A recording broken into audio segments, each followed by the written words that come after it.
कौन से दो वरदान देते हैं? मीठे बच्चे, देहाभिमानी बनो तो शीतल हो जाएंगे, विकारों की बांस निकल जाएगी, अंतर्मुखी हो जाएंगे, फूल बन जाएंगे। प्रश्न है, बाप दादा सभी बच्चों को कौन से दो वरदान देते हैं?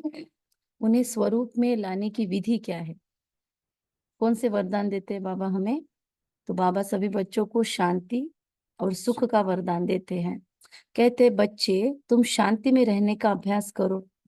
कोई उल्टा सुल्टा बोलते हैं तो तुम जवाब न दो। तुम्हें शांत रहना है। सुनने के लिए बहुत इजी है, जब प्रैक्टिकल में कोई हमारे साथ वैसे बिहेव करता है और हमको भी लगता है हम भी अथॉरिटी है, हम कोई कम है क्या, उस वक्त या हमारी गलती थोड़ी है, हम क्यों सुन के ले। ऐसे बहुत सारे अंदर में डिफेंस वाले थॉट्स आएंगे। उस टाइम पे खुद को शांत करने के लिए वो ताकत ही चाहिए। तो आज दिन भर जब जब योग में बैठेंगे, बस शांति शक्ति के रूप में आ रही है। गुण तो है ही, लेकिन शक्ति के रूप में आ रही है। मेरा अस्त्र शस्त्र बन जाए शांति बिहेवियर के टाइम पे। कोई उल्टा सुल्टा बोलते हैं तो मुझे जवाब नहीं देना है, मुझे शांत रहना है। फालतू झरमुई झगमुई की बातें ही नहीं करनी, इधर उधर की बातें नहीं करनी, किसी को भी दुख नहीं देना है। ये तो जीवन का टारगेट है हमारे। लेकिन दूसरा टारगेट कौन है इसके इसके साथ में ये स्लोगन कंप्लीट कौन करेगा? ना दुख देना है। इसके आगे क्या है? क्या कहेंगे बाबा के बच्चे सभी? ना दुख लेना है। ना दुख देना है, ना दुख लेना है। और अशांत कब होते हैं? हम बाहर से कुछ नहीं बोलेंगे, समझो बाहर से हमने मुख बंद किया, लेकिन अंदर में अगर हमारे वो सेटलमेंट नहीं हुआ कि मुझे दुख लेना भी नहीं है, इस आत्मा का संस्कार है, उसे अगर चिल्लाना है तो चिल्लाए, उसे मुझे नाम रखना है तो रखे। पहला चेक करना है क्या सच में मेरी गलती है। अगर ये मुझे नाम रख रही है, ये मुझे कुछ बोल रही है, कटाक्ष कर रही है, तो मेरी गलती है क्या? अगर है तो अगर हिम्मत है या वैसा सिचुएशन है तो सॉरी बोल दो। अगर नहीं है तो अंदर में स्वीकार करो कि अगली बार इसको मौका नहीं देना है इस आत्मा को। या फिर उसके बाद में भी उसको सेटल करना है कि नहीं है मेरी गलती, फिर भी ये आत्मा बोल रही है, तो ये किसी जन्म का हिसाब खत्म हो रहा है, थैंक यू। बाबा कहते हैं दुख लेना भी नहीं है। अगर वो दुख लेके ऊपर से कुछ नहीं बोला, बाबा ने बोला शांत रहना है शांत रहना है, तो मुख से मुख में मोहलरा डाल दिया, लेकिन अंदर में अगर वो अशांति धधक रही है, तो वो सप्रेस इमोशन आगे चल के कोई और बीमारी में तब्दील होता है। इसीलिए खुद में दबाना भी नहीं है इमोशंस। तो वो इमोशंस खत्म हो जाए या क्रिएट ही ना हो, इसका पुरुषार्थ करना है। ना दबाना है ना दमन करना है भावनाओं का। पर भावनाएं झूठी होती है। अगर आप अभी चाहो, बाबा को याद करो तो खुशी फील कर सकते हो ना, और अभी अगर आप चाहो तो दुख भी फील कर सकते हो। तो अगर हम चाहे तो इमोशन हम बदल सकते हैं। मतलब इमोशंस क्या है? भावनाएं टोटली झूठी है, हम उसको क्रिएट करते हैं। इसीलिए कभी भी दुख की फीलिंग्स को लंबा समय रहने ही नहीं देना। बाबा को तुरंत लिख कर दे दो, बहुत ज्यादा अंदर में ट्रॉमा है, टर्मोइल है, तो बाबा को लेटर लिख के उसको जलाओ। जितनी बार मन में वो दुख उभरता है, हर बार लिखो, 3 बार में खत्म हो जाता है जनरली। साइकोलॉजी का भी नियम है। तो बाबा को 3 बार भी लेटर लिख कर दे दो एक ही चीज, तो वो धीरे धीरे आपको ध्यान में आ जाएगा, खत्म हो गया वो संस्कार। तो किसी को भी दुख देना भी नहीं है और लेना भी नहीं है। मुख में शांति का मुहल्ला डाल दो, तो ये दोनों वरदान स्वरूप में आ जाएंगे। एक शांति के मुहल्ले से दोनों वरदान सुख और शांति आ जाएगा। मुहल्ला कहाँ से आया? हातिम ताई की कहानी होती है। कहते हातिम ताई को, एक परी को, वो पत्थर बन गई थी क्योंकि वो उसने इंसान से प्यार कर लिया था, तो उसको शाप मिल गया, वो परी बन गई, वो परी से पत्थर बन गई। फिर उसको फिर से परी बनाने के लिए कुछ टास्क थे, तो हातिम ताई ने वो स्वीकार किए, और वो टास्क पूरे करने के लिए फिर वो अलग अलग तिलस्म में जाता है, और फिर वहां पे वो पूरा स्टोरी है। तो उसमें एक जगह उसको ऐसे तिलस्म से गुजरना है कि लोगों ने उसको देखा तो वो प्रॉब्लम में आ सकता है।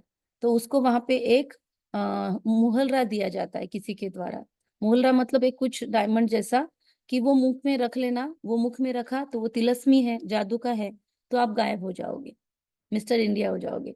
तो आप लोगों को दिखोगे ही नहीं। तो अगर दिखोगे ही नहीं तो प्रहार भी नहीं होगा। तो उसका बाबा यहाँ पे देखो कैसे स्टोरी कनेक्ट करता है। तो अगर हम भी ऐसे समझे मुख में मुहलरा डाल लिया है, तो फिर हम लोगों को दिखेंगे नहीं, माया को नहीं दिखेंगे, मतलब अंतर्मुखी रहेंगे। बाबा उसका मीनिंग अलग बताता है यहाँ पे। मुख में मुहल्ला डाल दो तो यह दोनों स्वरूप आ जाएंगे, शांति भी रहेगी। और हमने पार्टिसिपेट नहीं किया उस क्वारल में, तो हम शांत रहे, हमको खुशी होगी, सुख भी मिलेगा। ओम शांति। डबल ओम शांति। मीठे मीठे बच्चे कभी सम्मुख है, कभी दूर चले जाते हैं। सम्मुख फिर वही रहते हैं। कौन रहते हैं सम्मुख? बाबा ने ऐसा क्यों कहा? कोई सामने, कोई दूर क्यों चले जाते? वैसे तो बाबा बोलता है दूर के बच्चे भी नजदीक है, तो आज नजदीक को भी दूर क्यों बोला? माया मतलब क्या है? ये तो माया तो बाबा का अस्त्र है, हमको माया रावण शब्द यूज ही नहीं करना है, हमको अपनी जिम्मेदारी लेनी है। तो सम्मुख फिर वही रहते हैं जो याद करते हैं। तो उल्टा क्या है? जो याद नहीं करेंगे वो दूर, क्योंकि याद की यात्रा में ही सब कुछ समाया हुआ है। गाया जाता है तो याद के कितने चांस मिलते हैं हमको, अमृत वेले से लेकर रात को सोने तक कितने चांस मिलते हैं। ट्रैफिक कंट्रोल है, नुमा शाम है, अमृत वेला है, मुरली है, तो कितने सारे मोमेंट्स है जो कैप्चर कर सकते हैं। सब कुछ बाबा कहते हैं याद की यात्रा में समाया हुआ है। गाया जाता है नजर से निहाल किंदा स्वामी सदगुरु। आत्मा की नजर जाती है परम पिता में, और कुछ भी उसको अच्छा नहीं लगता। उनको याद करने से विकर्म विनाश होते हैं, तो अपने पर कितनी खबरदारी रखनी चाहिए। तो आज बिंदु रूप की याद की, सुबह हमने ट्राई किया कि कितना देर बाबा की स्मृति में हम टिक सकते हैं। तो याद न करने से माया समझ जाती है इनका योग टूटा हुआ है। माया भी ऐसे अटेंशन में होती। माया मतलब क्या? हमारी कमजोरियां सरफेस होने के लिए रेडी हो जाती है। अगर हमने बाबा को भूल गए तो फिर ऑटोमेटिक कमजोरियां उभर कर आएगी, और बाबा को याद कर रहे हैं तो कमजोरियां डाइल्यूट होती जाती है, नष्ट होती जाती है, तो कुछ ना कुछ उल्टा कर्म करा देती है। ऐसे बाप की निंदा कराते हैं। बाबा को भूले तो बाप की निंदा कराने के कर्म करेंगे, विकर्म करेंगे, अशांति फैलाएंगे, कभी कभी हाथ भी उठा देंगे किसी पर, या जोर से चिल्ला देंगे। ये सब बाबा का नाम बदनाम होगा ना, क्योंकि आसपास तो माहौल भी बनता है, एटमॉस्फेयर में, वायुमंडल में वो फैलता है। लोग अगर सुने आस पड़ोस में तो 100% बाबा की बदनामी हो रही है। तो बाबा कहते भक्ति मार्ग में गाते हैं बाबा, मेरे तो एक आप दूसरा न कोई। मीरा ने गाया ना, तो हमारा ही गायन है, मेरे तो आप एक दूसरा न कोई। तब बाप कहते बच्चे मंजिल बहुत ऊंची है, बोल तो रहे हो मेरे तो आप एक, लेकिन इफेक्ट आप पर कितनों का होता है? इफेक्ट तो सारे रिश्तों का होता है। तो जिसको बहुत ज्यादा नजदीक का समझा है ना, वो ज्यादा पेनफुल रहेगा। जिसको बहुत अपना समझा है, ये मेरा है, तो वहां से ही पीड़ा होती है, क्योंकि उसने मुझे ऐसे कैसे बोल दिया, वो मेरे मन के हिसाब से क्यों नहीं रहता है। सो जब हम दूसरों को परमात्मा के सिवाय अपना समझते हैं तो फिर ये प्रॉब्लम अराइज होंगी। काम करते हुए बाप को याद करना, यह है ऊंचे से ऊंची मंजिल। इसमें प्रैक्टिस बहुत अच्छी चाहिए। हथकार डे दिल यार डे, हाथों से काम कर रहे, दिल यार के पास है, तो इसमें प्रैक्टिस बहुत अच्छी चाहिए। नहीं तो निंदक बन जाते हैं, उल्टा काम करने वाले। समझो कोई में क्रोध आया, आपस में लड़ते झगड़ते हैं, तो भी निंदा कराई ना। इसमें बड़ी खबरदारी रखनी है। किसी ने देखा भी नहीं, सुना भी नहीं, आपका आपस में हो गया झगड़ा, लेकिन बाबा ने तो देखा ना, तो खुद का मन तो खाएगा ना। तो इसमें बड़ी खबरदारी रखनी है। अपने गृहस्थ व्यवहार में रहते हुए बुद्धि बाप से लगानी है। ऐसे नहीं कि कोई संपूर्ण हो गया है, कोई भी संपूर्ण नहीं है। और हम भी है क्या संपूर्ण? अगर हम संपूर्ण होते तो आज मुरली अटेंड नहीं कर सकते थे, जिंदा ही नहीं होते थे, ओम शांति हो जाता था हमारा भी। तो आज जिंदा है, शरीर में है, मतलब कहीं ना कोई चीज है जिस पे काम करना अभी पेंडिंग है। तो बाबा कहते गृहस्थ व्यवहार में रहते बुद्धि बाप से लगानी है। संपूर्ण कोई नहीं बना, कोशिश ऐसी करनी चाहिए हम देही अभिमानी बने। देही, एक सेकंड में फील करेंगे इस शरीर का मैं मास्टर, ड्राइवर, इस शरीर से एकदम अलग, सारे कर्मेंद्रिय अलग, भ्रुकुटी भी अलग, मैं अलग। एक दिन ऐसा ही योग करना, एक एक कर्मेंद्रिय को फील करना, मैं इसका मालिक, मैं इससे अलग, मैं इसका मालिक, मैं इससे अलग। ऐसे एक एक कर्मेंद्रिय करके योग करो, बहुत शक्तिशाली फीलिंग होगी। थोड़ा तो देही अभिमानी बनेंगे। देहाभिमान में आने से कुछ न कुछ उल्टा काम करते हैं, गोया बाप की निंदा कराते हैं। बाप कहते ऐसे सदगुरु की निंदा कराने वाले कौन सा, बाबा कहते ना सदगुरु का निंदक ठौर न पाए, ऐसे वाक्य लिख के रखना है जो नए बच्चे हैं उन्होंने। तो सदगुरु का निंदक ठौर न पाए, कौन सा ठौर, ठौर मतलब ठिकाना, ऐसा गुरु नानक देव जी ने इसमें कहा है, गुरु ग्रंथ साहब ने। आज बाबा ने मीनिंग बताया, सदगुरु की निंदा कराने वाले लक्ष्मी नारायण बनने की ठौर पा न सके, वो पद नहीं पा सकते, या उनके राज्य में भटक भी नहीं सकते हम। अगर हमने सदगुरु की निंदा कराई तो बहुत दूर दूर जन्म नहीं मिलेगा सतयुग में। फिर वो धनुष्य बाण धारण करके खुद से ही युद्ध करने वाले 14 कला संपूर्ण बन के त्रेता में उतरेंगे। तो इसीलिए पूरा पुरुषार्थ करते रहो, इसमें तुम बहुत शीतल बन जाएंगे, पुरुषार्थ में बहुत शीतल बन जाएंगे। बस बाबा से शांति शक्ति के रूप में आ रही है मेरी। और कभी योग में ये भी कर सकते हैं, उसी योग में, कि ये कर्मेंद्रिय मुझसे अलग है, मैं इसका मास्टर हूँ, और बाबा से शीतलता की किरणें इस कर्मेंद्रिय को मिल रही है। ये मेरी कर्मेंद्रिय शांत हो रही है, मेरे पैरों की उंगलियां शांत हो रही है, पैर पूरा शांत हो रहा है। ऐसे एक एक कर्मेंद्रिय, एक एक शरीर का सेल शांति की शक्ति को धारण कर रहा है। एक्टिविटी है उसमें, एक्टिव फोर्स है, वो कार्यरत है, फुल एनर्जी से कार्य कर रहा है, लेकिन स्वभाव उसका शीतल है। चंचलता क्लीन हो गई, स्वभाव शांत हो गया, हर एक व्यवहार शांति से कर रही है मेरी कर्मेंद्रिय, तो बहुत शीतल बन जाएंगे। आप में से किसी ने किया है क्या कभी ये प्रयोग? तो अनुभव शेयर कर सकते हैं, किसने किसने किया है ये प्रयोग? ये शवासन होता है ना, हम पूरे शरीर को शांत करते जाते हैं। शवासन में, लेकिन बाबा की ऊर्जा से उसको शीतल करना है। शवासन में तो रिलैक्स करते हैं, रिलैक्सेशन इज डिफरेंट, एंड शीतल करना इज डिफरेंट। कि वो शीतल करेंगे अब। उस कर्मेंद्रिय की शीतलता पे काम करें। नीलम बहन ने किया हुआ है, वेरी गुड। तो बाबा कहते हैं 5 विकारों की बातें सब निकल जाएगी, बाप से बहुत ताकत मिलती जाएगी। एक एक वाक्य देखो कितना पावरफुल है। काम काज भी करना है, बाप ऐसे नहीं करते कि कर्म ना करो, वरना फिर बैठ जाओ विपश्यना में, शांत होके बैठ जाओ, शीतल होके बैठ जाओ, कुछ भी काम नहीं करना है। बाबा कहते कर्म भी नहीं छूटने वाले, कर्म तो करना ही पड़ेगा, दौड़ भाग करनी पड़ेगी, लेकिन वहां तो तुम्हारे कर्म अकर्म हो जाएंगे। कलयुग में जो कर्म होते हैं वो विकर्म हो जाते हैं, है ना। जो बच्चों के साथ काम करते, जो टीचिंग फील्ड में है, उनको वो चैलेंज है, क्योंकि इतने बच्चे उधम मचाते हैं, उस टाइम पे खुद को शांत रख के उनको हैंडल करना तो बहुत बड़ी चैलेंज होती है ना। तो बाबा ने जानबूझकर ऐसे ही फील्ड में रखा है जहाँ बच्चों के साथ ही डील करना है। हम अपने लाइफ में कभी नहीं चाहते थे कि हम टीचर बने, हम बोलते थे हम टीचर कुछ भी बनेंगे पर टीचर नहीं बनेंगे। तो बहुत ज्यादा नफरत करते ना कोई प्रोफेशन से, तो वो बाबा बना के रहता है, और फिर उसमें से बहुत कुछ सीखने को मिलता है। तो बाबा कहते हैं कि कलयुग में जो कर्म होते हैं वो कैसे होंगे, बाय डिफॉल्ट विकर्म होंगे।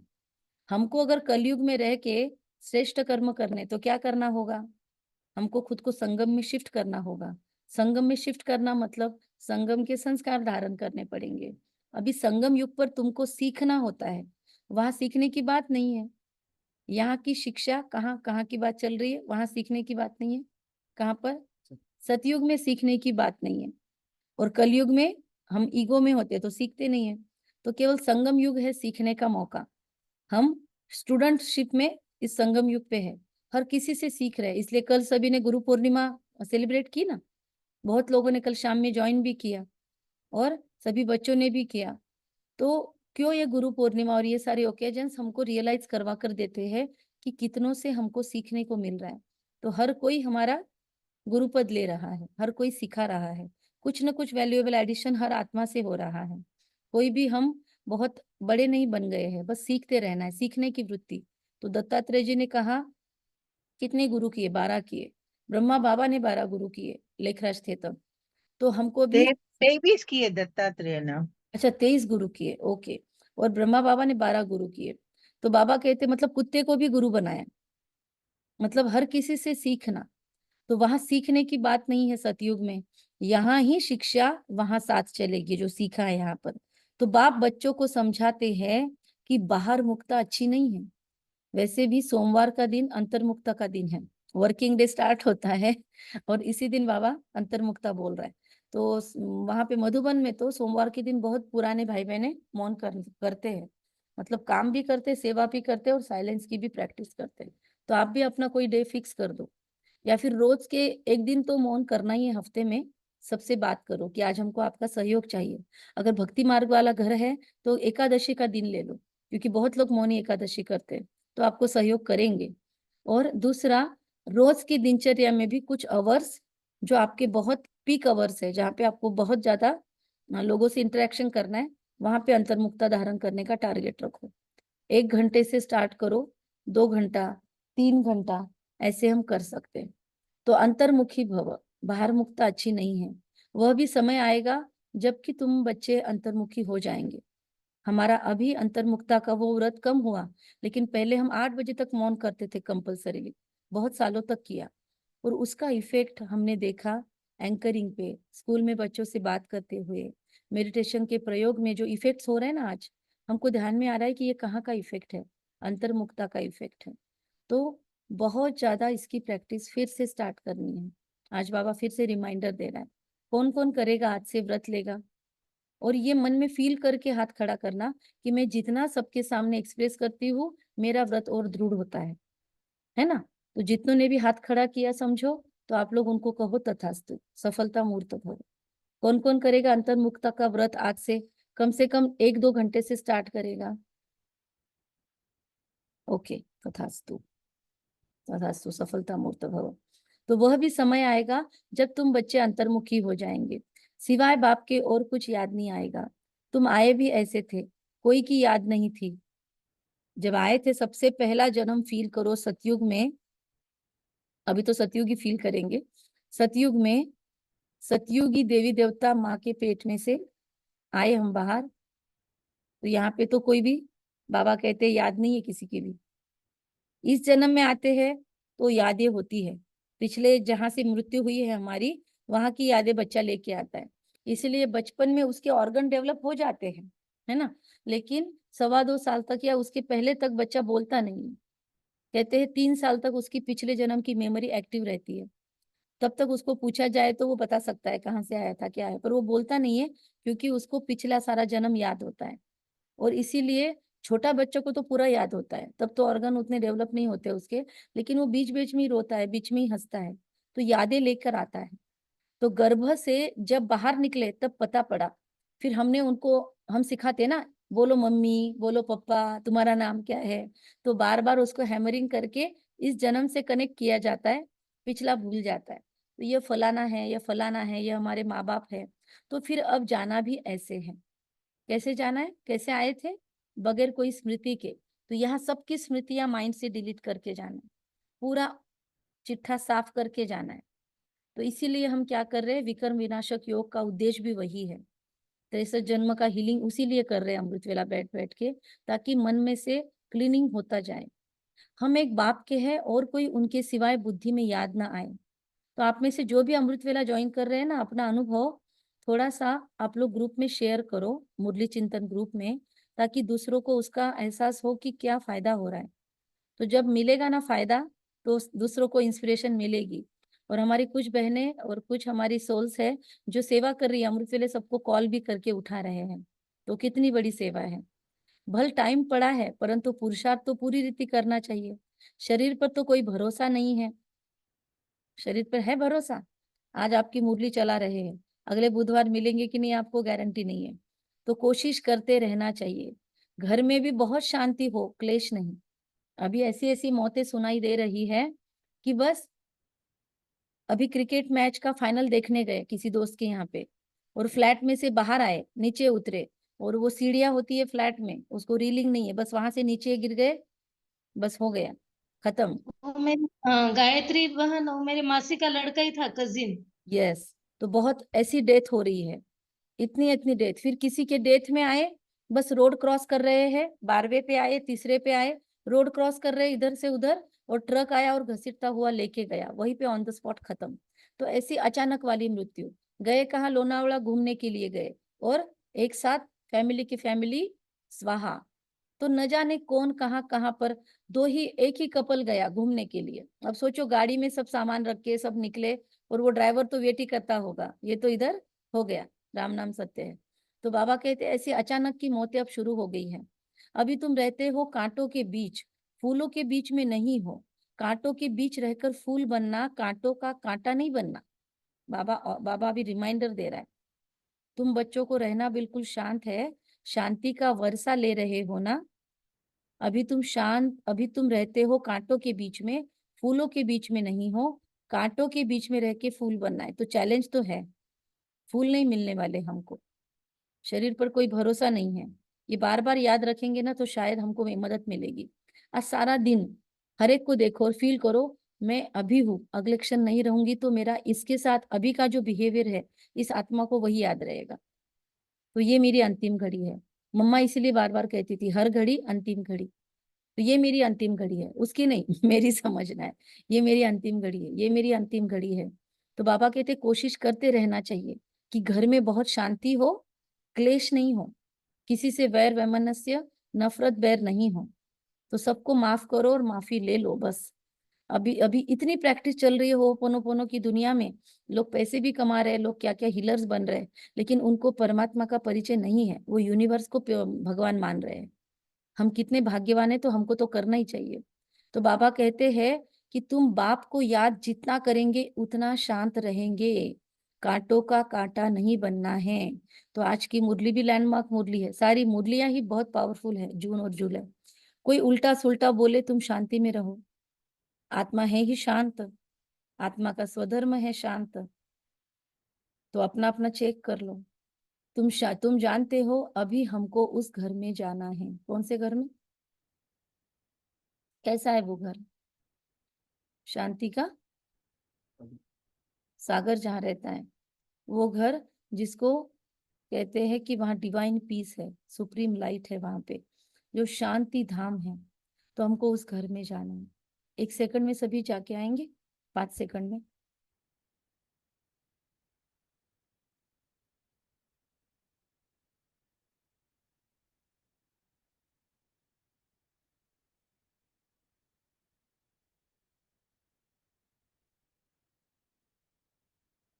Welcome back. शांति ऐसे भर भर के आना, इच्छा नहीं थी ना वापिस आने की? कैसे फील हुआ? बाप भी है शांति का सागर। कहते हैं तुमको भी शांति का सागर बनना है। फालतू झरमुई झगमुई बहुत नुकसान करती है। बाप डायरेक्शन देते हैं, ऐसी बातें नहीं करनी चाहिए, इससे तुम बाप की निंदा कराते हो। शांति में कोई निंदा व विकर्म होता नहीं। इसलिए घर में मेड से मैं कैसी बातें करती हूँ, जो घर में रहते हैं, ऑफिस में क्या बातें चलती है, जिनसे भी मिलते हैं, हमारी बातों की क्वालिटी क्या है, कौन से स्तर पे हम बात करते हैं, आपस में भी कौन सी बातों का डिस्कशन होता है, झरमुई झगमुई है या मेरे उन्नति वाली बातें हैं। तो बाप को याद करते रहने से और ही विकर्म विनाश होते रहेंगे। अशांत न खुद हो न औरों को करो। किसको दुख देने से आत्मा नाराज होती है। बहुत है जो रिपोर्ट लिखते हैं, बाबा मतलब हमारी रिपोर्ट अगर बीके साथ में रहते हैं तो जाती होंगी ना, या बाबा नहीं बोलते होंगे उसको, भगवान ये मुझे बहुत तकलीफ दे रहा है, ऐसे हमारी कोई ना कोई रिपोर्ट अगर करे तो बाबा के पास रिपोर्ट जाती है। बाबा ये घर में आते हैं तो धमचक्र मचा देते हैं। मतलब ये आते हैं घर में तो चिल्लाते हैं बहुत, या तकलीफ देते हैं या पीड़ा पहुंचाते हैं, तो बाबा को तो रिपोर्ट पहुंचती होंगी ना। तो अपना रिपोर्ट ना पहुंचे, एटलीस्ट ये तो हमको ध्यान देना है। ये घर में आते हैं तो धमचक्र मचा देते हैं। बाबा लिखते हैं तुम अपने शांति स्वधर्म में रहो, उनको आने दो, मचाने दो।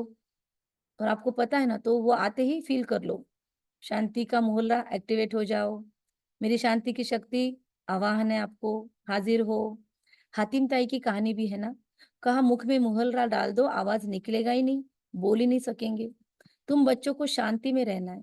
मनुष्य शांति के लिए बहुत धक्के खाते हैं। तुम जानते हो हमारा मीठा बाबा शांति का सागर है। शांति कराते कराते विश्व में शांति स्थापन करते हैं। अपने भविष्य मर्तबे को याद करो, वहां होता ही है एक धर्म। समझो लक्ष्मी नारायण होते थे हम, तो कैसे बात करते थे आपस में? लक्ष्मी नारायण ऐसे एक दूसरे को चिल्लाएंगे क्या? क्या लक्ष्मी तूने ऐसा खाना बनाया, क्या नारायण आप मेरे साथ ऐसे रहते हो, ऐसे तो नहीं चिल्लाएंगे। तो हंसी आएंगी ना। तो अपने भी उस एक्टिविटी पे हंसी आनी चाहिए। उनको ही विश्व में शांति कहा जाता है। फिर जब दूसरे दूसरे धर्म में आते हैं तो हंगामे होते हैं। अभी कितनी शांति रहती है। अनेक धर्म शांति के लिए स्थापन किया गया था, हर धर्म शांति के लिए आया था, लेकिन आज इतने धर्म हो गए कि विश्व में अशांति हो गई इतने धर्मों के कारण। अभी कितनी शांति रहती है। समझते हो हमारा घर वही है, हमारा स्वधर्म शांत है। ऐसे तो नहीं कहेंगे कि शरीर का स्वधर्म शांत है। शरीर विनाशी चीज है, आत्मा अविनाशी चीज है। जितना समय आत्माएं वहां रहती है तो कितना शांत रहते हैं हम वहां पे, जैसे हमने कुछ किया ही नहीं। और वही आत्माएं नीचे आती है तो पूरा कबूतर खाना हो जाता है। तो यहाँ तो सारी दुनिया में अशांति है, इसीलिए शांति मांगते रहते हैं। इसीलिए तो मेडिटेशन की इतनी क्रेविंग है आज आत्माओं में। बस थोड़े समय का हमको मेडिटेशन करवाओ। यस मैडम, हमको बहुत जरूरत है मेडिटेशन की। इतना अंदर से आत्माएं बोलती है, क्योंकि याद आ रही है ना घर की अभी। परंतु कोई चाहे सदा शांत में रहे, हो सकता है। अगर कहते हैं 3 दिन भी अगर हम परम धाम की स्टेट में रहे तो उड़ जाएगी आत्मा। तो भल 63 जन्म वहां रहते हैं, तो पहले ना ट्राई करेंगे हम लोग बीच में बार बार कितना सेकंड परम धाम में टिकते हैं। कोशिश किया हमने, ज्यादा लंबा समय नहीं टिक सकते, तुरंत इधर उधर मन भाग जाता है, तुरंत इधर उधर हम भटकते हैं। तो वापिस फिर से टिकाओ, मतलब इसीलिए बार बार ना आजकल जो सूरज भाई ने शुरू किया है, ऊपर ले जाते फिर से लेके आते, ले जाते फिर से लेके आते, वो जानबूझ कर किया। क्योंकि अभी हम 30 सेकंड की रील में भी बोर हो जाते हैं, क्योंकि अभी हम ज्यादा लंबा समय पेशेंस से एक जगह टिक नहीं पाते। इसलिए आत्मा भी चंचल चंचल चंचल हो रही है, इसलिए बार बार शांति के सागर में। अभी सुनो, आजकल की पीढ़ी को क्लासिकल म्यूजिक पसंद नहीं आता है, क्योंकि शांति से होता है ना। अगर कोई आलाप गा रहा है फिर तो बोर ही हो जाएंगे। हम भी सुनते हैं क्या क्लासिकल म्यूजिक? ट्राई करो, जानबूझकर क्लासिकल म्यूजिक सुनने का कोशिश करो, उससे पेशेंस बढ़ेगा आपका। तो बाबा कहते हैं 63 जन्म वहां रहते हैं, फिर भी आना जरूर पड़ेगा। अपना पार्ट दुख सुख का बजा कर फिर चले जाएंगे। ड्रामा को अच्छी रीति ध्यान में रखना होता है। तुम बच्चों को भी ध्यान में रहे कि बाबा हमको वरदान देते हैं। क्या देते हैं बाबा? सुख और शांति का। ब्रह्मा की आत्मा भी अब सुनती है। सबसे नजदीक तो इनके कान सुनते हैं। किसके? ब्रह्मा बाबा के। सबसे पहले शिव बाबा की आत्मा कहाँ बैठती है? ब्रह्मा बाबा की भ्रुकुटी में, वहां से कान नजदीक है ना। तो तुम्हारा फिर इतना दूर है, हमारे कान कितने दूर है? ये झट सुन लेते हैं, सब बातें समझ सकते हैं। बाबा कहते हैं मीठे मीठे बच्चों। मीठे मीठे तो सबको कहते हैं, क्योंकि बच्चे तो सब हैं। जो भी जीवात्माएं हैं वो सब बाप के बच्चे अविनाशी हैं। हम सभी जीवात्माएं बाबा के बच्चे अविनाशी हैं। शरीर तो विनाशी है, बाप अविनाशी है, आत्मा अविनाशी है, बच्चे आत्माएं भी अविनाशी है। बाप बच्चों से वार्तालाप करते हैं, इसको कहा जाता है रूहानी नॉलेज। सुप्रीम रूह बैठ रूहों को समझाते हैं। बाप का प्यार तो है, बाप का प्यार तो है ही। जो भी सब रूहे हैं भल तमो प्रधान है, जानते हैं ये सब जब घर में थे तो सतो प्रधान थे। सबको कल्प कल्प हम आकर शांति का रास्ता बताता हूँ। वर देने की बात नहीं है, ऐसे नहीं कहते धनवान भव आयुष्यवान भव। बाबा ये वरदान नहीं देते, पर बाबा का बनने के बाद जीवन में बरकत आती है। बाबा का एक भी बच्चा ऐसा नहीं होगा कि जिसको भीख मांगकर खाना पड़े। ऐसे बाबा के बच्चे नहीं, सब खा पी कर सुखी हैं, और फिर अपने थॉट्स के हिसाब से उनके जीवन में अबंडेंस भी है। तो बाबा कहते हैं, और उनकी आयु भी बढ़ती है। बाबा देता नहीं वरदान, पर मिल जाता है, क्योंकि हम सांसें लेके आते हैं कहते हैं। तो बाबा की याद में जैसे हम कनेक्ट होते हैं ना, तो आप चेक करो हमारी सांसों की स्पीड कम हो जाती है, मतलब सांसों की क्वांटिटी कम होती है मेडिटेशन में, और इसीलिए आयु लंबी होती है। तो सही ढंग से मेडिटेशन हम करेंगे तो आयु भी लंबी होती है और धनवान भी बनते हैं। ज्ञान का धन और स्थूल धन दोनों में भी संपत्तिवान बनते हैं। बाबा कहते हैं सतयुग में तुम ऐसे थे, परंतु आशीर्वाद नहीं देते थे। कृपा व आशीर्वाद नहीं मांगनी है। बाप बाप भी है, टीचर भी है, यही बात याद करनी है। बाबा बाप भी है, परम टीचर भी है, परम सदगुरु भी है, परम पिता भी है। ओहो, कैसे बोलना है? बोलो सभी, ओहो। शिव बाबा बाप भी हो आप मेरे,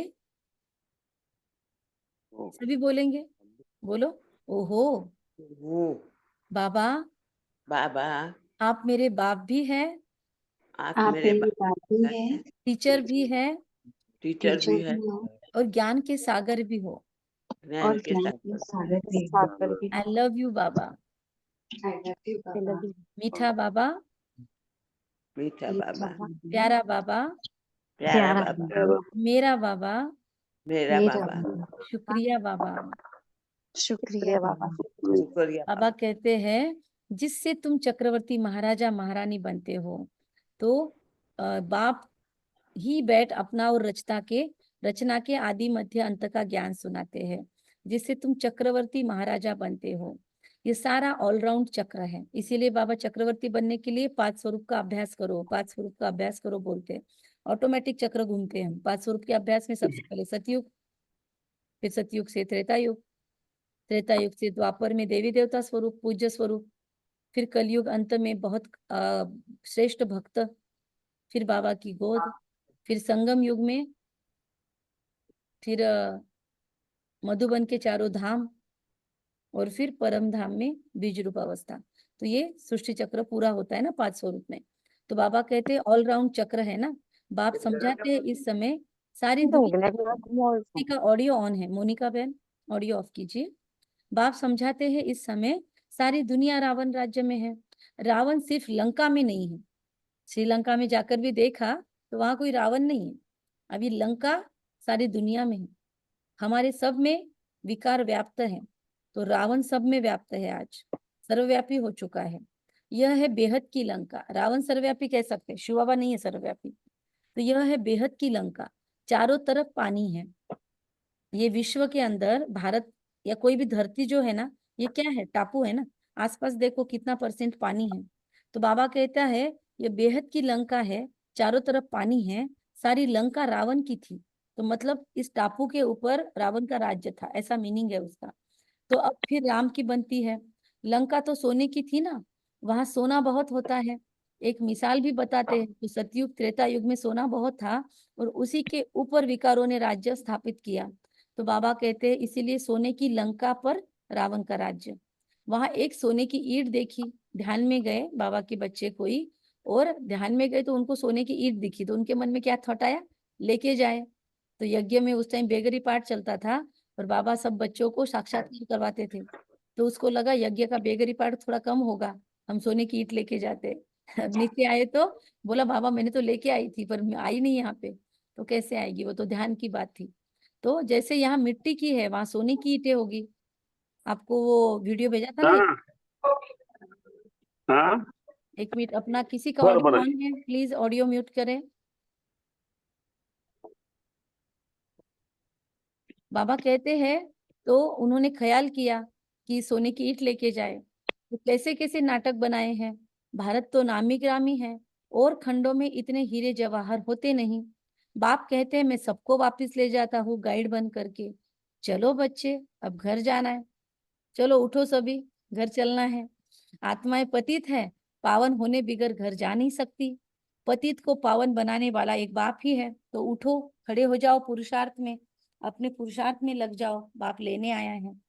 पतित को पावन बनाने वाला एक बाप ही है, इसीलिए सब यहाँ ही है। अभी सब यहाँ क्यों है, क्योंकि वो पतित पावन इधर ही है। तो हम किधर जाए, वापिस कोई भी जा नहीं सकते, लॉ नहीं कहता। बाप कहते हैं बच्चे माया तुम्हें और ही जोर से देह अभिमान में लाएगी। जितना सोचेंगे ना बहुत पावरफुल अमृत वेला करना है, उतनी बहुत नींद आएगी। जितना सोचेंगे विकर्म विनाश करना है, उतना आपस में देखेंगे कि विकर्म ज्यादा फोर्स पे है।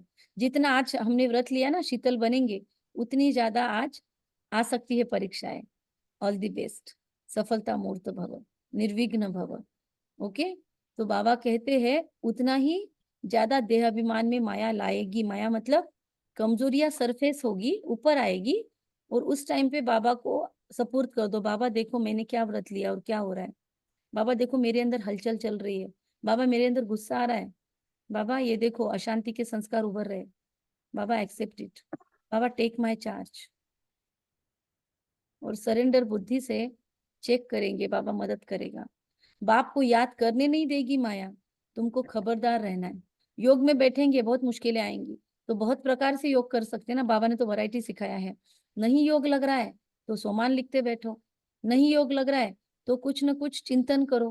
पांच स्वरूप का अभ्यास इसीलिए दिया है क्योंकि उसमें हमको अलग अलग स्वरूपों में अलग अलग युगों में घूमना है, तो बुद्धि एंगेज हो जाती है। तो बाबा कहते हैं लेकिन छोड़ना नहीं है, वो भी नहीं छोड़ती ना माया, तो हमको भी नहीं छोड़ना है। तो बाबा कहते हैं इस पर ही युद्ध है, खबरदार रहना है। आंखें बड़ा धोखा देती है, आंखों से जो जो देख रखा है ना दिन भर में, वो मेडिटेशन में सब कुछ याद आएगा। इसीलिए बाबा ने क्या उपाय दिया इसका, आंखें सिविल करने के लिए सबसे अच्छा उपाय क्या है, क्या करेंगे तो फिर योग में आंखों से देखा हुआ हमको ट्रबल नहीं करेगा, कौन बताएगा? खुली आंखों से योग करना है। ओके, वो भी एक अच्छी चीज है। और कोई पॉइंट है? दिन भर आंखों से जो देखेंगे वो योग में याद आएगा, तो अभी क्या करेंगे फिर, इसको एंटीडोट क्या है? जो कुछ इन आंखों से दिखता है वो सब विनाश होने वाला है। ये भी एक थॉट अच्छा है। और भी कुछ है? भाई भाई की दृष्टि पक्की में करनी दिया है। सॉरी, क्या बोला? भाई भाई की दृष्टि पक्की करनी है। आत्मा देखना है, आत्मा भाई भाई। तो आज पूरा दिन प्रैक्टिस करेंगे, बस ये आत्मा है, तो फिर आंखें बंद करने के बाद में ये आत्मा ही दिखेगी, तो फिर आत्मा दिखने से तो प्रॉब्लम नहीं होगी। देह देखेंगे, कमजोरियां दिखेगी, प्रॉब्लम्स दिखेगा, मन मुटाव होंगे, झुकाव होगा, लगाव होगा। इसीलिए सबसे बड़ा एंटीडोट है आत्मा स्वरूप में सबको देखना है, भाई भाई की दृष्टि पक्की करनी है, और इन आंखों से जो कुछ देख रहे फिनिश, तो कोई अट्रैक्शन ही नहीं, ये सुंदर शरीर दिखेगा ही नहीं। बाबा को आंखों में बसाना है, मतलब मेरी एक आंख बाबा में मेरे बाबा आंखों में है, है तो मैं कुछ। बहुत अच्छा, एक आंख हाँ। में बाप है, एक आंख में परम धाम है, और एक आंख में मुक्ति, एक आंख में जीवन मुक्ति, ये भी देख सकते हैं। और उसके लिए अलर्ट रहना पड़ेगा। ये इजी है ना आत्मा देखना, तो जिसको जो पुरुषार्थ करना है, अलग अलग प्रकार दिए देखो पुरुषार्थ के भी, सब करो। आंखें खबरदार रहना है, युद्ध है, बड़ा धोखा देती है, इन आंखों को कब्जे में अधिकार में रखना। आई एम मास्टर, आंखें कंट्रोल में रहो। देखा गया भाई बहन में दृष्टि ठीक नहीं रहती है, तो अब समझाया जाता है भाई बहन में भी दृष्टि ठीक नहीं रहती है, तो समझाया जाता है भाई भाई समझो। कितनी बातें आ रही है आजकल, है ना, कि पिता ने ही अब्यूज किया, तो बाबा कहते भाई भाई भाई बहनों में भी दृष्टि ठीक नहीं रहती है। मोनिका जी म्यूट कर दे माइक अपना। तो यह तो सब कहते हैं हम भाई भाई है, परंतु समझते कुछ भी नहीं है। जैसे मेंढक ट्रॉ ट्रॉ करते हैं, अर्थ कुछ नहीं समझते, ट्रॉ ट्रॉ करते हैं, मतलब हम भी अगर लोगों को समझाए और हमारे जीवन में परिवर्तन ना हो, तो हम भी वो मेंढक हो गए जो ट्रॉ ट्रॉ कर रहे हैं। तो अपने अपने को चेक करेंगे। अभी तुम हर एक बात का यथार्थ अर्थ समझ गए हो, इसीलिए 7 डेज कोर्स करवाने की सेवा हाथ में लेंगे, क्योंकि लोगों को करवाएंगे ना, खुद की गलतियां दिखेंगी और खुद पे बराबर काम शुरू हो जाएगा। खुद को जब हम सेवा में इन्वॉल्व होते हैं ना, तो खुद पे अटेंशन बढ़ता है। बाप मीठे मीठे बच्चों को बैठकर समझाते हैं कि तुम भक्ति मार्ग में भी आशिक थे, माशूक को याद करते थे, दुख में झट उनको याद करते हैं, हाय राम, है ना, हे भगवान रहम करो। स्वर्ग में तो ऐसे कभी नहीं कहेंगे, वहां रावण राज्य ही नहीं है, तो वहां हाय राम हाय विष्णु ऐसा कुछ नहीं निकलेगा मुंह से। फिर स्वर्ग में चोट लगेगी तो क्या बोलेंगे, क्या कहते हैं सभी? स्वर्ग में अगर चोट लगेगी तो फिर हमारे मुख से क्या निकलेगा? हाय राम नहीं निकलेगा, क्या निकलेगा? दीदी स्वर्ग में चोट क्यों लगेंगी? Very good. तो ये चोट ही नहीं लगेगी। जी हाँ, बहुत राइट जवाब है। स्वर्ग में चोट ही नहीं लगेगी ना, स्वर्ग में मच्छर भी नहीं होंगे तो चोट कैसे लगेंगी? स्वर्ग में तो सब कुछ, प्रकृति भी सहयोगी और हमारे भी चंचल नहीं होंगे ना ऑर्गन्स, और हम अटेंशन में रहेंगे, पूरे अवेयर स्टेट में रहेंगे। तो स्वर्ग में ऐसे कभी नहीं कहेंगे। वहां रावण राज्य ही नहीं होता, तुमको राम राज्य में ले जाते हैं तो उनकी मत पर चलना चाहिए। अभी तुमको मिलती है ईश्वरीय मत, फिर दैवी मत मिलेगी। मतलब सतयुग में हमारे टीचर कौन होंगे? देवी देवता होंगे, मोर मुकुट या मुकुट धारण करके हमको ज्ञान सिखाएंगे। हमारे टीचर भी मुकुटधारी होंगे और सामने बैठे हुए भी मुकुटधारी होंगे, कितना सुंदर दृश्य होगा। इस कल्याणकारी संगम युग को कोई भी नहीं जानते, क्योंकि सबको बताया हुआ है कलयुग अजून छोटा बच्चा है, लाखों वर्ष पड़े हैं। बाबा कहते ये भक्ति का घोर अंधियारा है, ज्ञान का सोजरा है, ड्रामा अनुसार भक्ति की नूंद है, ये फिर भी होगी। अब तुम समझते हो भगवान मिल गया, भटकने की दरकार नहीं रहती। तुम कहते हो हम जाते हैं बाबा के पास अथवा बाप दादा के पास, इन बातों को मनुष्य समझ न सके। तुम्हारे में भी जिनको पूरा निश्चय नहीं बैठता, तो माया एकदम हफ कर लेती है। एकदम गज को ग्राह हप कर लेता है। आश्चर्यवंत सुनंती कथंती भागंती, ऐसे बाबा बोलता है। पुराने तो चले गए, उनका भी गायन है। कितने चले गए बाबा को छोड़ छोड़ के, है ना। वो डाकू पंचम सिंह भी अभी बाबा की बदनामी करने में पड़ा है। तो कितने बाबा के बच्चे हैं जो बाबा का सारा फायदा लेके अब जाकर बदनामी करते हैं। तो बाबा हमको संभाल के रखना, हम छोड़ भी दे आपका हाथ, आप नहीं छोड़ना हमें। तो अपने आप को सेफ रखना और वेस्ट की बातों में नहीं जाना। बहुत सारे इधर उधर के वीडियोस भी नहीं देखना यूट्यूब पे, बस काम पूरता देख के बाहर। तो अच्छे अच्छे महारथियों को माया हरा देती है। बाबा को लिखते, बाबा आप अपनी माया को नहीं भेजो। अरे ये हमारी थोड़ी है, माया बाबा की है। रावण अपना राज्य करते, देखो हमेशा बाबा बोलता है मेरी बच्ची है, और आज हाथ खड़ा कर रहे हैं मेरी माया नहीं है। बाबा जिम्मेदारी नहीं लेता। रावण अपना राज्य करते हैं, हम अपना राज्य स्थापन कर रहे हैं। ये परंपरा से चला आता है, इसलिए अपना पुरुषार्थ खुद करो, बाबा जिम्मेदारी नहीं लेने वाला। रावण ही तुम्हारा सबसे बड़ा दुश्मन है, जानते हैं रावण दुश्मन है, इसीलिए उसको हर वर्ष जलाते हैं और वो और बड़ा होता है। मैसूर में तो दशहरा बहुत मनाते हैं, आज भी मनाते हैं मैसूर के राजा, तो बहुत बड़ा होता है वहां पे दशहरा। समझते कुछ नहीं है, तुम्हारा नाम है शिव शक्ति सेना, उन्होंने फिर नाम बंदर सेना डाल दिया है, वानर सेना। तुम जानते हो बरोबर हम बंदर मिसल थे और राम को हमारी सेना लेनी पड़ी। अब शिव बाबा से शक्ति ले रहे हो रावण पर जीत पाने। बाप ही आकर राजयोग सिखलाते हैं। इस पर कथाएं भी अनेक बना दी है, अमर कथा भी है। तुम जानते हो बाबा हमको अमर कथा सुनाते हैं। बाबा का एक बुक भी है, मुरलियों में आने वाली कहानियां और कहावतें। तो उसमें जो नए बच्चे हैं ना, उनको सारे अर्थ समझ सकते हैं। आपको चाहिए तो आपके लिए निकाला हुआ है। तो बाकी कोई पहाड़ आदि पर नहीं सुनाते। कहते शंकर ने पार्वती को अमर कथा वहां उस पर्वत पर सुनाई। शिव शंकर का चित्र भी रख देते हैं, दोनों को मिला दिया है।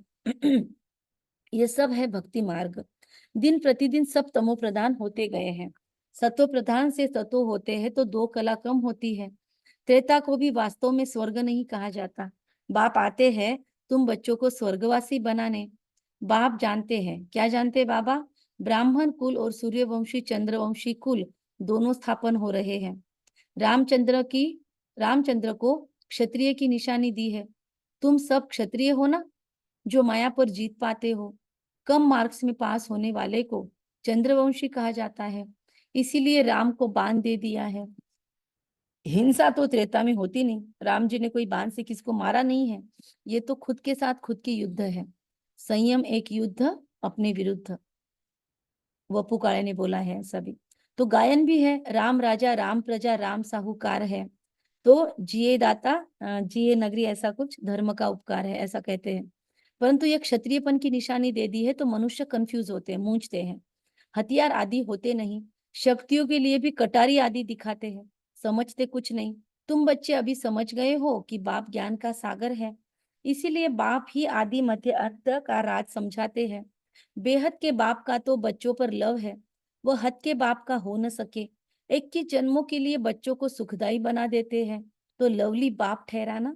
कितना लवली है बाप, जो तुम्हारे सब दुख दूर कर देते हैं। सुख का वर्षा मिल जाता है, वहां दुख का नाम निशान नहीं होता। कहाँ पे? सतयुग में। अभी यह बुद्धि में रहना चाहिए, यह भूलना नहीं चाहिए। बाबा कहते हैं कितना सहज है, सिर्फ मुरली पढ़कर सुनानी है ना, मुरली पढ़कर सुनानी है। फिर भी कहते ब्राह्मणी चाहिए, ब्राह्मणी बगैर धारणा नहीं होती है। अरे सत्यनारायण की कथा तो छोटे बच्चे भी याद कर सुनाते हैं। मैं तुमको रोज रोज समझाता हूँ, सिर्फ अलफ को याद करो। तो अपने आप को रेडी करना चाहिए और ऑफर करना चाहिए कि हम अच्छी तरह से मुरली कंडक्ट कर सकते हैं, हमें सेवा दे सकते हो आप, है ना। धारणाएं जीवन में लाके अगर आप ऑफर करते हो खुद को, तो बाबा आपको मुरली ऑफर कर सकता है। जैसे कल कोई भी नहीं था मुरली पढ़ने के लिए, सब तरफ ये था, तो आपको कहा गया कि ऑनलाइन मुरली सुने, तो ऐसे वक्त में फिर उपयोग हो सकता है। तो अरे सत्यनारायण की कथा तो छोटे बच्चे भी याद कर सुनाते हैं, तो मैं तुमको रोज रोज समझाता हूँ, सिर्फ अलफ को याद करो। अलफ मतलब परमात्मा पिता। यह ज्ञान तो 7 रोज बुद्धि में बैठ जाना चाहिए, परंतु बच्चे भूल जाते हैं। बाबा वंडर खाते हैं। अच्छा, मीठे मीठे सिखिलदे बच्चों प्रति मात पिता बाप दादा का याद प्यार और गुड मॉर्निंग। रूहानी बाप की रूहानी बच्चों को नमस्ते। हम रूहानी बच्चों की रूहानी माता पिता बाप दादा आपको याद प्यार, गुड मॉर्निंग और नमस्ते नमस्ते। वाह बाबा वाह, शुक्रिया बाबा शुक्रिया, सभी बोल सकते हैं। वाह ड्रामा वाह, वाह मुझ आत्मा का श्रेष्ठ से श्रेष्ठ भाग्यवान। बाप से आशीर्वाद व कृपा नहीं मांगनी, बाप टीचर गुरु को याद कर अपने ऊपर आपे ही कृपा खुद करनी है, खुद को ही खुद ब्लेसिंग देना है। इसलिए आजकल हम बच्चों को भी सिखाते हैं स्कूल में। जब से बाबा का सुना तब से हमने भी स्कूल में बच्चों को सिखाना शुरू किया। बच्चे खुद के सर पे हाथ रख के खुद को ब्लेसिंग्स देते हैं। और हैप्पी विलेज में जो भी आते हैं, अब तक जितने 2.5 लाख 2,70,000 लोगों को मेडिटेशन सिखाया, सबने खुद को ब्लेसिंग्स दिए हैं। तो सबको वो मेडिटेशन सिखाया हुआ है, तो वो बहुत अच्छा लगता है बच्चों को, ब्रेन चार्जिंग मेडिटेशन। तो बाप टीचर गुरु को याद कर अपने ऊपर आपे ही कृपा करनी है।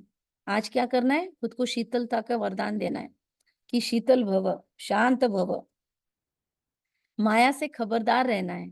आंखें धोखा देती है, इन्हें अपने अधिकार में रखना है, सिविल बनाना है। बाबा पिछले हफ्ते से पीछे लगा है हमारे, आंखों को ऑपरेशन करके जाएगा अभी, है ना, आंखों का ऑपरेशन हो रहा है, सिविलाइज्ड। इन्हें अपने अधिकार में रखना है। झरमुई झगमुई ये भी बहुत रिपीट हो रहा है पिछली मुरलियों में, आप ऑब्जर्व कर रहे होंगे, है ना। फालतू झरमुई की झगमुई की बातें बहुत नुकसान करती है, इसलिए जितना हो सके शांत रहना है। मुख में मुहलरा डाल देना है, कभी भी उल्टा सुल्टा नहीं बोलना है। इस पे कहानी भी है कि झगड़ा होता है तब पानी पी लो, पानी का घूंट पी लो, मुहलरा डाल दो, तो तब तक तो बात नहीं करेंगे ना। खुद अशांत होना, न किसी को अशांत करना है, न खुद अशांत होना, न किसी को अशांत करना है। सुख देना, सुख लेना, न दुख देना, न दुख लेना। ब्लेसिंग है बाबा की। बाप की मदद से शूली को कांटा बनाने वाले सदा निश्चिंत और ट्रस्टी भव। शूली मतलब वो फांसी लगने वाली है समझो हमको, और उसकी जगह पे हमको कांटा चुबा दिया, तो अच्छी बात है ना, मौत तो नहीं हुई। तो बाबा कहते हैं सूली से कांटा बनाने वाले बाप की मदद से सदा निश्चिंत और ट्रस्टी भव। पिछला हिसाब किताब क्या है? सूली है, और हम बैठ बैठ कर बाबा को 63 जन्मों की हीलिंग कर रहे हैं। तो क्या हो रहा है? शूली से काटा, जैसे बहुत जोर से गिरे, सर फूट सकता था, हाथ पैर टूट सकते थे, फ्रैक्चर हो सकता था उस दिन, लैपटॉप फूट सकता था, कुछ भी नुकसान हो सकता था, पर शूली से काटा हुआ, और एक छोटी सी चोट जो अब रिकवर भी हो गई है। तो बाबा कहते हैं शूली है, लेकिन बाप की मदद से वो कांटा बन जाता है। हमको लगता है अरे ऐसे कैसे हुआ, लग गई चोट, लेकिन वो बहुत बड़े प्रॉब्लम को बाबा ने छोटे में खत्म किया। तो कुछ भी हो जाए ना हमारे लाइफ में, सोचो थैंक यू, बहुत बड़ी आपदा टली है। परिस्थितियां जब भी चोट लगती है, मन से एक थैंक यू ही निकलना चाहिए। थैंक यू, बहुत बड़ी आपदा, बहुत बड़ी विपत्ति टली है। परिस्थितियां आनी जरूर है, क्योंकि सब कुछ यहाँ ही चुकतू करना है, लेकिन बाप की मदद उन्हें कांटा बना देती है, शूली से कांटा। अब हम उस कांटे को बहुत मानते हैं, तो फिर क्या करेंगे। बड़ी बात को छोटा बना देती है बाबा की मदद, क्योंकि बड़ा बाप साथ है हमारे। इसी निश्चय के आधार से सदा निश्चिंत रहो और ट्रस्टी बन मेरे को तेरे में बदली कर हल्के हो जाओ, सब कुछ तेरा। तो सब बोझ एक सेकंड में समाप्त हो जाएंगे। तो वो योग बार बार करना है, घर में घूमते घूमते बाबा ये तेरा, बाबा वो तेरा, बाबा वो तेरा। अपने एल्बम निकालो घर के, और एक एक रिश्ते को याद करो, बाबा ये भी तेरा, बाबा ये भी रिश्ता तेरा। तो बाबा कहते हल्के हो जाओ, सेकंड में सब बोझ समाप्त हो जाएंगे। स्लोगन है, शुभ भावना के स्टॉक द्वारा निगेटिव को पॉजिटिव में परिवर्तन करो। शुभ भावना के स्टॉक द्वारा निगेटिव को पॉजिटिव में परिवर्तन करो। इसलिए शुभकामना का स्टॉक बैठ बैठ के योग से जमा करना पड़ेगा। उसके लिए रोज नुमा शाम करना पड़ेगा। 6:30 से 7:30 का रोज का योग शुभकामना के लिए ही है, विश्व के लिए। केवल तीसरा संडे नहीं, रोज का शाम का नुमा शाम का योग करना है मुझे, ये टारगेट रखो। तो शुभकामना का स्टॉक बढ़ेगा। 1 घंटा क्या करेंगे, फिर ऑटोमेटिक शुभकामनाएं जमा होगी। अव्यक्त मुरली पढ़ के बैठो, दादी जानकी अव्यक्त मुरली पढ़ के अमृत वेला करती थी, तो उससे थॉट्स मिलेंगे। मीठे बच्चे, देही अभिमानी बनो तो शीतल हो जाएंगे, विकारों की बांस निकल जाएगी, अंतर्मुखी हो जाएंगे, फूल बन जाएंगे। जिसको जिसको जवाब देने हैं, मुरली के पॉइंट सुनाने हैं, ऑडियो ऑन करके रखे। बाप दादा सभी बच्चों को वरदान देते हैं सुख शांति का। तुम शांति में रहने का अभ्यास करो। कोई उल्टा सुल्टा बोलते हैं तो जवाब न दो, तुम्हें शांति में रहना है, फालतू झरमुई झगमुई की बातों में नहीं जाना है, दुख नहीं देना है, शांति का मुहल्ला मुख में डाल दो, ये दोनों वरदान सुख शांति के स्वरूप में आ जाएंगे। अच्छा, कम बोलेंगे, धीरे बोलेंगे, मीठा सत्य सोच समझ कर बोलेंगे, निमित्त भाव, निर्माण भाव, निर्मल वाणी रखेंगे। जिनको अभी जल्दी है मुरली छोड़ना है ग्रुप, तो अपना पॉइंट आप मैसेज बॉक्स में डाल के जाना है, ठीक है। और जिसको बोलना है वो ऑडियो ऑन करके बोलो, जिसको मैसेज बॉक्स में डालना है वो वहां डालो। यस, सबसे पहले आज बाबा ने घड़ी घड़ी झरमोई झगमोई की बातें करनी नहीं है, उससे नुकसान होता है। हमें शांत रहना है और उल्टा सुल्टा नहीं बोलना। उल्टा सुल्टा बोलने से हम भी अशांत होते और सामने वाला भी अशांत होता है। तो पूरा दिन बाबा के शांत रहना है Yes. और हाँ, यानी मन से ही शांत रहना है, ये प्रैक्टिस करनी है। खुद को बोलना है शांति शांति, शीतलता, कर्मेंद्रिय शीतल होने वाला योग करना है। स्वाति बहन, कांटों से कांटा बनना नहीं है और जितना हो सके उतना शांति रहना है। यस, और आज से अच्छा ये सावन का महीना चालू हो रहा है तो कम ही बोलेंगे। और क्या बात है, फिर कर लो, मौन कर लो कि हम सावन में रोज अब इतना घंटा मौन करेंगे, सभी सहयोग करेंगे आपको। हाँ कविता बहन, ओम शांति। बाबा से तो हमें खजाने ही मिल रहे हैं, ज्ञानवान, धनवान, यहाँ तक आयुष्मान भी बना रहा है। छोटी छोटी बीमारियां तो ऐसी उड़ जाती है बिना दवाई के। बहुत अच्छा, बी ब्लेस्ड। और कोई, और कोई? सोनी भाई, प्रमिला बहन, सभी फटाफट ऑडियो ऑन करो अगर पॉइंट शेयर करना है तो, अदरवाइज हम बंद करते हैं। तोतला नाम से कौन ज्वाइन है? मीरा बहन है क्या?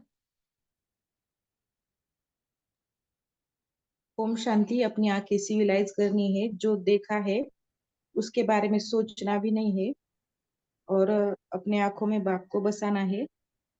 आंखों से सबको आत्मा भाई भाई देखना है।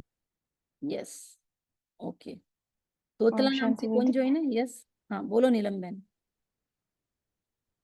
बाबा ने कहा है कि बाप बड़ा है, इसलिए कोई भी परिस्थिति आती है तो बड़ी परिस्थिति होती है, पर जब आप बाप को याद करते हो तो सूली से कांटा बन जाती है और निकल जाती है। और अंतर्मुखी रहना है, बाहर मुखता अच्छी नहीं है। दीदी एक सेकंड छोटी सी बात अनुभव बताती हूँ बोलो। कि मैं कोशिश कर रही थी कि मैं अपने थॉट्स को चेंज करूं, शुभ भावनाओं में कन्वर्ट करूं। ऐसी स्थिति कभी कभी बनती है ना कि क्योंकि जब अपन गृहस्थी होते हैं और एक तो बहू होते हैं, तो सभी अपन को घेर लेते हैं एक ही बात को लेके तो अब सबके प्रति अब क्या कन्वर्ट करूं, कैसे करूं, कुछ समझ में नहीं आ रहा था। पर थॉट्स को क्लोज करना था क्योंकि योग भी करना था।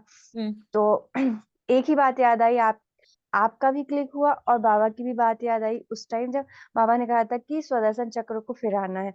तो ऐसे भाई बहनों ने अनुभव भी बताए थे कि मतलब अपना मन जो है ना, वो करता है, सबकॉन्शियस माइंड जैसा जैसा अपन चलाते हो तो वही एक्सेप्ट करता है। तो कुछ भी समझ में नहीं आ रहा था, तो मुझे कुछ भी आ रहा था, एक ही चीज, परम धाम आई, सुखधाम आई, देवी अवतार में आई, ब्राह्मण अवतार में आई, फरिश्ता बनकर उड़ गई। ये कंटिन्यू दोहराती गई मैं दिन भर, और फिर मेरा बिल्कुल नॉर्मल हो गया और सब बिल्कुल नॉर्मल हो गया। तो मुझे बड़ी खुशी हुई कि बाबा क्या करता है, बाबा क्या बना रहा है। मतलब बहुत वंडरफुल लगा, मतलब क्या क्या है ज्ञान में, तो बहुत ही वंडरफुल है सब कुछ। यस, ओम दिखने में शांति कितनी जी। छोटी सी पॉइंट है, सुनने में कितनी सिंपल पॉइंट है, क्या हो जाएगा पास स्वरूप से, लेकिन आपने अनुभव शेयर किया, थैंक यू। तो कितने बाबा की एक एक महावाक्य में अस्त्र शस्त्र से भी ज्यादा पावर है। जैसे युद्ध के मैदान पे एक गोला निकाला या अस्त्र शस्त्र निकाला तो सामने वाले को डिफीट कर सकते हैं, वैसे बाबा का मुरली का एक पॉइंट अगर उस टाइम पे पॉपअप हो जाए और हम उस पॉइंट को रिस्पेक्ट दे, हम उसको इग्नोर ना करें, ये भी सबसे बड़ी बात है। वरना हम इग्नोर कर देते तो भी वो काम नहीं करेगी ना। तो बाबा की पॉइंट आती है, कान में गीत भी बजते हैं बहुत बार तो, लेकिन हम क्या करते हैं, अपने विकारों को हावी होने देते हैं, बाबा की बात को टेकन फॉर ग्रांटेड लेते हैं या इग्नोर करते हैं, तो सुना अनसुना करते तो फिर प्रॉब्लम आती है। अब जैसे आपको आया 5 स्वरूप, क्लिक हुआ ना, क्लिक हुआ मतलब टच हो रहा है बाबा का, बाबा सपोर्ट कर रहा है, बाबा दिखता नहीं है पर बाबा सपोर्ट करता है। ये जो पॉइंट सुनते हैं, ये जो योग करते हैं, ये कभी ना कभी पॉपअप होती है फाइल, और वो पॉपिंग टाइम पे हम उसको कैप्चर कर ले। ओके, और आपने किया तो आपको फायदा हुआ, right. Thank you for sharing Neelam Ben. क्योंकि हिम्मत चाहिए सबके सामने बोलना, अपना अनुभव शेयर करना, क्योंकि कितने अपने माइक बंद करके बैठते हैं, है ना, वीडियो ऑफ करके बैठते हैं। तो सबके सामने अपना अनुभव शेयर करना बहुत बड़ी हिम्मत चाहिए इसके लिए। Thank you, thank you. और कोई बताएगा? शुभ भावना के स्टॉक द्वारा नेगेटिव को पॉजिटिव में परिवर्तन करो, क्या करना है? यस, तो ये आज का होमवर्क है, शुभ भावनाओं का स्टॉक जमा करना है। फिर इसके लिए क्या करो, आपको बताया था, अपने लिए ग्रेटिट्यूड की 100 लिस्ट बनाओ। जयंती दीदी ने बताया था, इस बार जब मधुबन गए थे तो हमने वो क्लास फॉरेनर का अटेंड किया। जयंती दीदी ने बताया, नए वर्ष में गए थे हम, तो पूरे वर्ष के लिए होमवर्क दिया था कि पहली शुरुआत कहाँ से करनी है। 100 चीजें लिखो जिसके लिए आप शुक्रगुजार हो, 100। फिर किसी बहन ने पूछा, दीदी रोज फिर उसमें से कुछ ले सकते? तो नहीं, कहा नहीं, नो, आज के 100, फिर कल 10 रोज उसमें ऐड करना है। तो हमने अभी अपनी एक बुकलेट बना ली है, और हमको लगा 100 सच में लिख पाएंगे क्या, तो हम अपने क्लाइंट को भी वो दे रही हूँ। मैं अपने जो मेरे क्लाइंट्स हैं, जो उनके सेशंस होते हैं, उनको भी दे रही हूँ, बीकेस को भी बाबा ने दिया हुआ है। तो 100 ग्रेटिट्यूड की लिस्ट बनाओ आज, और रोज उसमें 10 ऐड करो, देखो कितनी नियामत है बाबा की। और जो बोला शुभकामनाओं का स्टॉक, तो एफर्मेशन लिखना शुरू करो, 100 एफर्मेशन लिख कर निकालो। तो एफर्मेशन अगर इतने बढ़ेंगे आपके पास लाइफ में, तो शुभकामनाओं का स्टॉक ही खत्म नहीं होगा। लोग बोलते हैं, मैडम हम आप करते ना मेडिटेशन, तब हम बहुत अच्छा कर सकते हैं, आप जब करवाते हो तो इसलिए हमेशा बोलते, दीदी आप करवाओ, या सिस्टर आप करवाओ, या मैडम आप करवाओ। क्यों? क्योंकि उनके पास खुद का स्टॉक नहीं होता, इसलिए लंबा समय नहीं टिक सकते। वो बोलते हैं हम जब यहाँ पे आते हैं तो अच्छा मेडिटेशन होता है, अब घर पे करते ना तो बहुत मुश्किल जाती है, क्योंकि ना वो मुरली सुनते हैं, ना वो उनको कुछ स्टॉक है। हमारे पास रोज की मुरलियों का इतना स्टॉक है, इतने ज्यादा पॉजिटिव थॉट्स हमको मिलते हैं, और रोज की मुरली याद नहीं भी रहती होंगी तो भी वो सबकॉन्शियस में कहीं ना कहीं जाती है, और समय पे वो फाइल बराबर आती है, पॉपअप होती है। हमारा तो ये अनुभव है, आपका भी होगा, I hope so. Thank you. ओम शांति। किरण भाई ओम बोलिए। शांति। हाँ, हाँ, कल तो हमारे जो सुप्रीम है संस्था के, हाँ जी, उनके पास गया था हाँ, दर्शन लेने।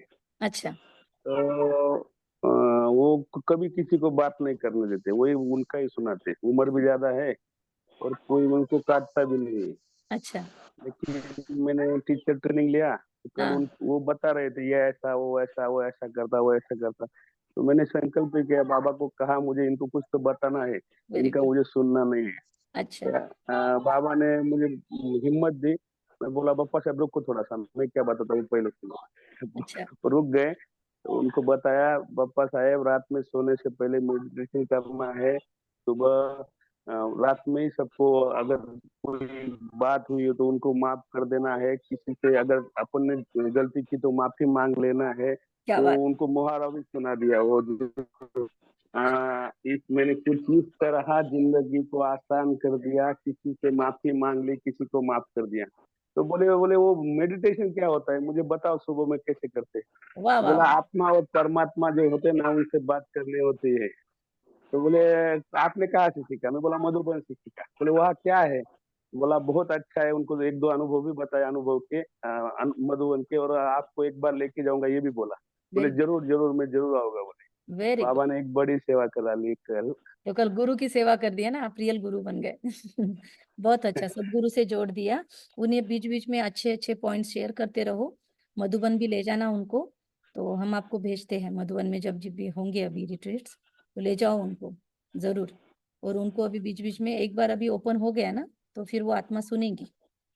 Very good, congratulations, thank you for sharing. कुछ शेयर करना है पॉइंट आज की मुरली का? उनको कांटों से फूल बनना है, कांटों से कांटा नहीं बनना। कांटों से कांटा नहीं बनना है। नया पॉइंट सुनाओ।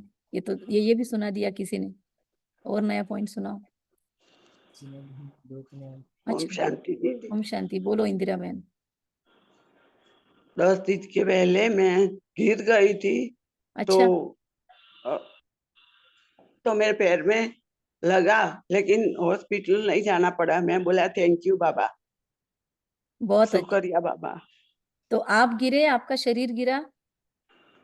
शरीर हाँ, तो आपका शरीर पैर पे पैर चोट में आई? नहीं रिप्लेस कराया था, इसमें लगा लेकिन अच्छा है, इसलिए मैं बोला Baba thank you, Baba thank you, शुक्रिया बाबा शुक्रिया।